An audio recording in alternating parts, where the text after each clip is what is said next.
שלום לכם. אנחנו מדברים על יחסים מעל קבוצות. והיום נרצה לתת רשימה של תכונות מועילות שיחסים כאלו עשויים לקיים, ויהיו חשובות מאוד בהמשך. כמו קודם, ננסה להדגים אותן באיור. התכונה הראשונה שיחס R יכול לקיים נקראת רפלקסיביות. היא אומרת שלכל איבר A קטן של A, הוא נמצא ביחס R עם עצמו. בלשון החזקות שלמדנו בפעם הקודמת, זה אומר ש-R בחזקת 0 מוכל ב-R. ובאיור זה אומר שמכל איבר ב-A יוצא חץ אל עצמו. שימו לב לנקודה מבלבלת למדי שקשורה לרפלקסיביות. אם למשל R הוא יחס מעל קבוצת המספרים הטבעיים N, שכולל בדיוק את הזוגות 1, 1 ו-2, 2, אז היחס הזה אינו רפלקסיבי. למה? כי למשל הזוג 0, 0 לא שייך ל-R, אבל רפלקסיביות במקרה הזה פירושה שלכל מספר טבעי N, הזוג NN צריך להיות שייך ל-R. התכונה השנייה שאתאר נקראת סימטריה. היא אומרת שאם הזוג AB שייך ליחס R, אז גם הזוג BA שייך ליחס R. בלשון של חזקות, זה אומר שהיחס R בחזקת מינוס 1 מוכל ב-R, ובציור זה אומר שאם יש לי חץ בין שני איברים ב-A, יש גם חץ בכיוון השני בין שניהם. התכונה השלישית שאתאר נקראת טרנזיטיביות.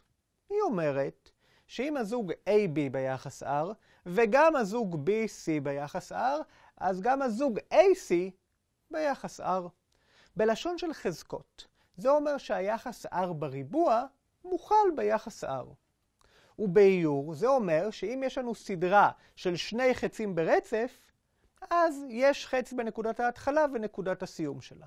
יחס שמקיים בו זמנית רפלקסיביות, סימטריה וטרנזיטיביות נקרא יחס שקילות, והוא מעין הכללה של יחס השוויון. אנחנו הולכים לדבר עוד על יחסי שקילות בהמשך. בינתיים, בואו נעבור לראות תכונה נוספת, אחרונה לבינתיים, אנטי סימטריה. לשם כך, בואו נזכיר לרגע מה זו סימטריה. זה אומר שאם AB נמצאים ביחס, אז גם ההיפוך שלהם, BA, נמצא ביחס. אנטי סימטריה אומרת שהדבר הזה לא יכול לקרות כמעט אף פעם. או ש-AB ביחס, או ש-BA ביחס, או שאף אחד משניהם לא ביחס, אבל לא ייתכן ששניהם בו זמנית ביחס, למעט מקרה קצה אחד, זה שבו AB הם שווים. פורמלית אפשר לתאר את זה בדרך חיובית, בלי שלילות. אם AB ביחס וגם BA ביחס, אז נובע מכך ש-A שווה ל-B. השימוש בלשון של חזקות לא בהכרח עושה את הסיפור יותר פשוט הפעם, אבל לצורך שלמות נביא אותו. זה אומר שהחיתוך של R ושל ההופכי של R מוכל ב-R בחזקת 0, שהוא כזכור יחס הזהות. באיור זה בסך הכל אומר שאין סיטואציה שבה יש לנו שתי נקודות שונות זו מזו עם חץ מכל אחת אל השנייה. שימו לב למשהו שיכול קצת לבלבל.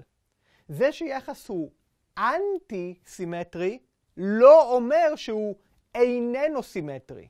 כי יחס הזהות הוא גם סימטרי וגם אנטי סימטרי. זה אומנם מקרה קצה, אבל זה מספיק כדי לראות שאנטי סימטרי זה דבר שונה מלא סימטרי, שהוא משהו שאני לא נותן לו שם מיוחד.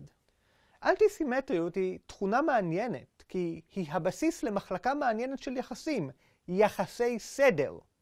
יחס סדר הוא יחס רפלקסיבי, אנטי סימטרי וטרנזיטיבי.